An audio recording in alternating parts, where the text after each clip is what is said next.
I'm here with you next topic, and what this topic is, probably you do know. And in case you follow your NCERT, the next reaction after the carbylamine reaction is Hinsberg's test. So, what this Hinsberg's reagent or Hinsberg's test is, this is what I'll be talking today. But before I do that, I want you to introduce to the motive of this reaction. In the carbylamine reaction, you differentiated 1 degree amine from 2 degree and 3 degree, where 1 degree amine was able to react with chloroform in presence of basic medium, and it produced a false smelling compound isocyanide. But we didn't talk about how we can differentiate 2 degree amine from the 3 degree amine.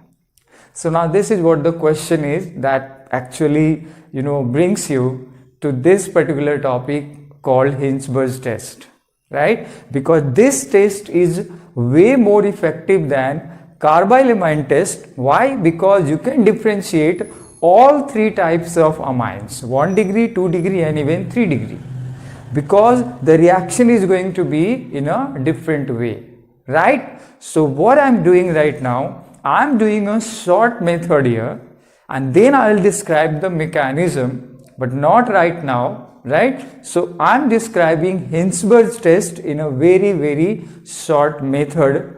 Hopefully I will make it too, right? So let's see what this Hinsberg's test is. Now, in order to get through that, we have to start it with first one, and the first one is a primary amine. So let's concentrate here. This is your primary amine, RC, or just RNH2 would be enough, RNH2. Now, if you react this 1 degree amine with aryl sulfonyl chloride, what this aryl sulfonyl is, this is what it is, aryl sulfonyl chloride.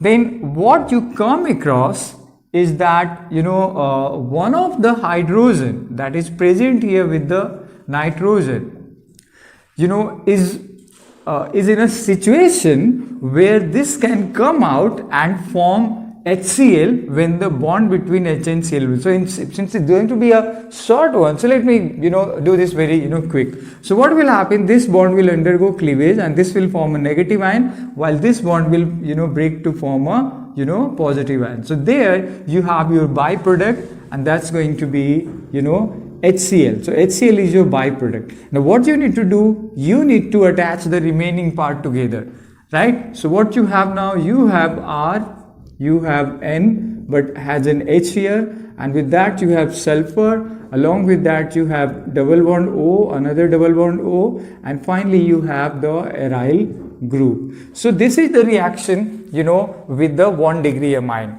right? Now let's see what the 2 degree amine, the reaction takes place to be. So I'm taking you through the 2 degree amine. This is your 2 degree amine, where there is only one hydrogen here, and you have to use another alkyl group here. Now when this one react with aryl sulfonyl chloride, now you probably have started understanding that this reagent is called Hinsberg's reagent. This is called Hinsberg's reagent. What is that name? Aryl sulfonyl chloride. So this is your aryl sulfonyl chloride. Now let's concentrate here.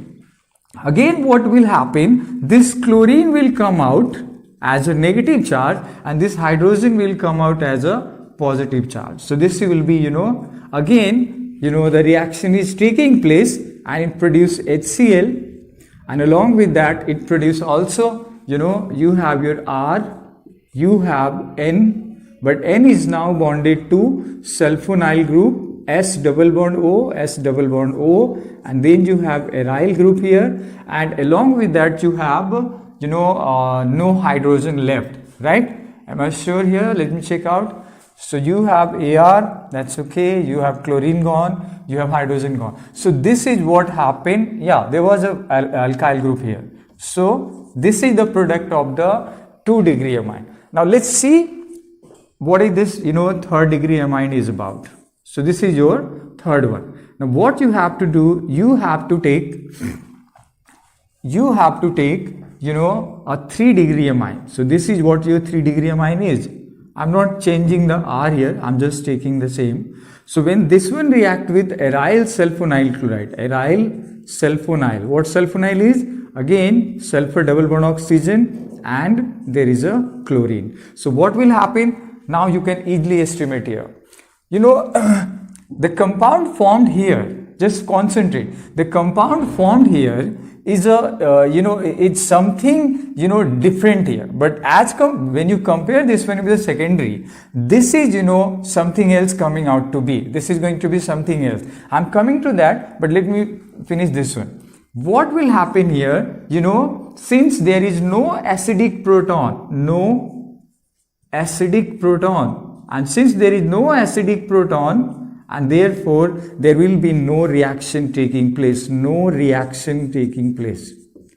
So what you see, that 1 degree, 2 degree and 3 degree amines are reacting in an absolutely different manner with the Hinsberg reagent, right? Where the third one, where the tertiary one doesn't even react with, right? This is what the difference is.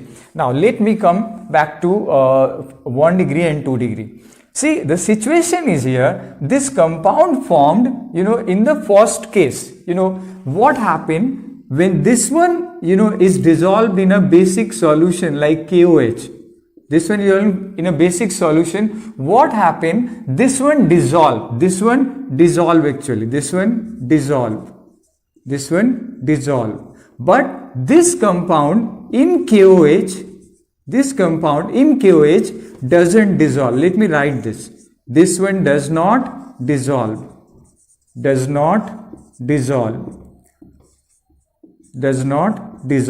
So this one remain as a PPT.